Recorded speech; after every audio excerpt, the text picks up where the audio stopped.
In today's video, I'm going to teach you how to show heart rate in Strava. By the end, you'll see your heart rate live on the recording screen and have that data saved to your activity for deeper analysis.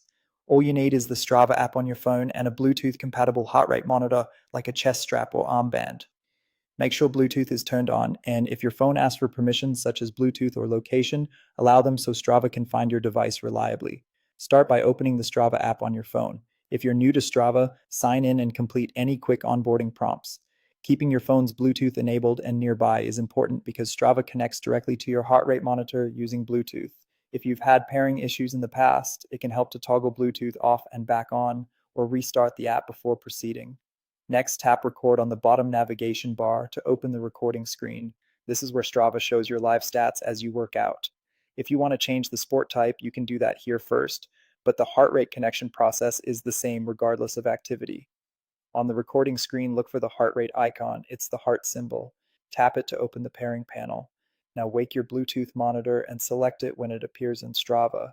For chest straps, put it on so the sensors make good contact with your skin. Slightly moistening the electrodes can improve detection. For armbands, tighten the band and press its power button if it has one. Keep the monitor close to your phone and wait a few seconds for it to show up in the device list. If you don't see it, make sure it isn't connected to another device, like a watch or bike computer. Replace or charge the battery if needed, and confirm you've granted Strava Bluetooth permissions. When your monitor appears, tap it to connect. You should see a connected status, and shortly after, a beats per minute reading. Once connected, your heart rate will show live on the recording screen, updating as you move.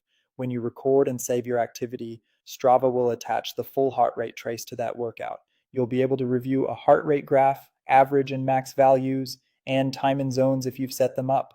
If the number ever reads 0 or shows no data, that usually means the connection dropped. Stay within Bluetooth range and ensure the monitor stays snug. That's it. Your heart rate is now visible in Strava and saved with your activities for better training insights.